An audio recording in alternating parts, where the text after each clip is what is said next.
Hey booktube friends, welcome back to my channel. Today I wanted to pop in and talk about some recent reads before I completely forget character names and plot lines. So let's get into it.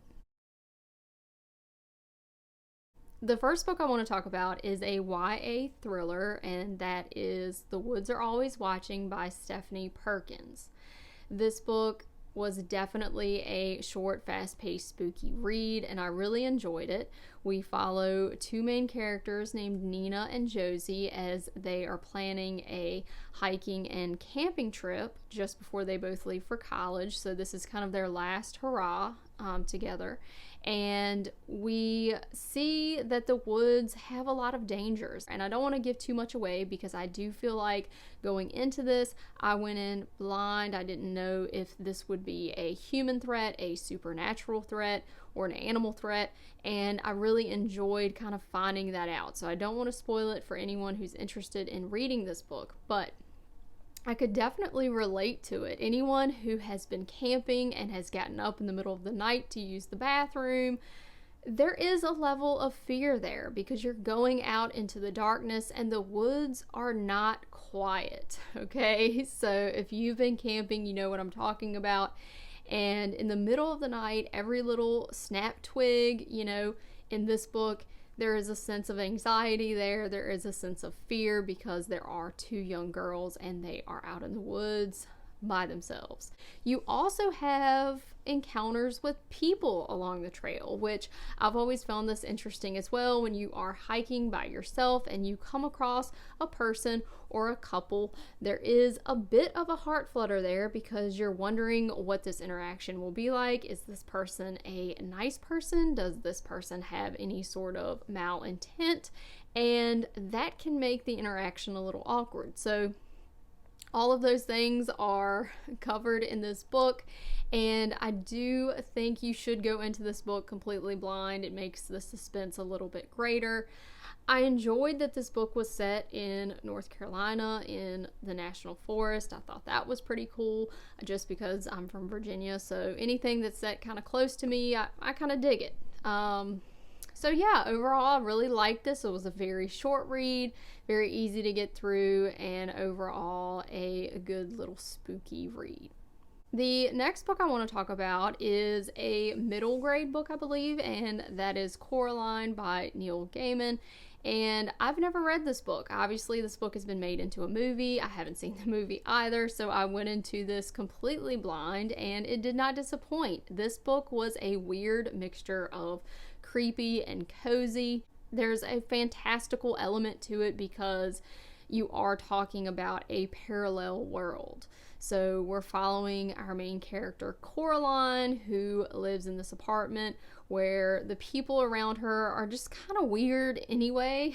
And there's some weird things about this apartment. There is a door that opens to a brick wall, and that brick wall leads to an adjoining apartment that is currently vacant. So we actually see Coraline enter into this apartment, which is a parallel world, where she has another mother, and this other mother has buttons for eyes, is super creepy, and wants to keep Coraline. So yeah, I would definitely recommend this book. It was not, too scary, but it was just creepy enough, I think, for the targeted age group, and I really enjoyed it.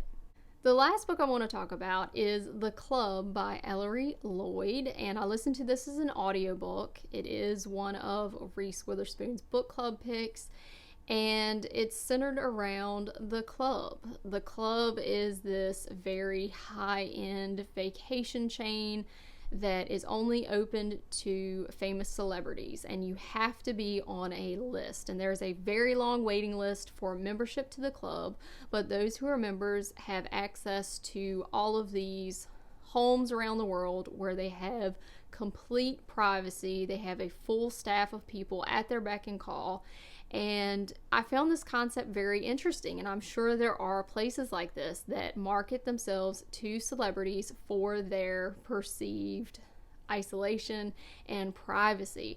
I'm sure for people in those positions, privacy is really a premium. that you don't get to experience much. And so at houses within the club, celebrities have to fork over their cell phones. It is a paparazzi free zone, and it's very luxurious. So we start the book with this Vanity Fair article that's talking about a murder that has occurred at one of these homes, and we see the crime and the events leading up to the crimes through the eyes of various people who work within this particular home in the club system. And I did listen to it as an audiobook, so I will say that you have to keep that in mind. It wasn't, something that I could flip back to and get clarity, so I was a bit confused sometimes with the characters and who was who. If you're someone who is interested in like celebrity lifestyles or celebrity gossip or blackmail and murder and secrets, I think this is the book for you. It definitely wasn't my favorite thriller for sure, but I think it was solid. I did like how it interspersed the Vanity Fair articles about what was going on and what was being revealed to the press throughout the book, but the number of characters and perspectives we were getting was a little bit too much for me as an audiobook. And I didn't listen to it consistently, so maybe that was my problem. I would go days and not listen to it and then pick it back up.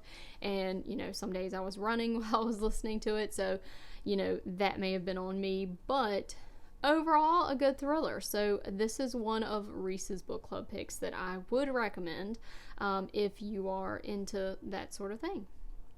So those are some of the books I read. I'm probably going to do a separate video catching you guys up on my progress with Autumn Amour, and we'll see if romance is for me.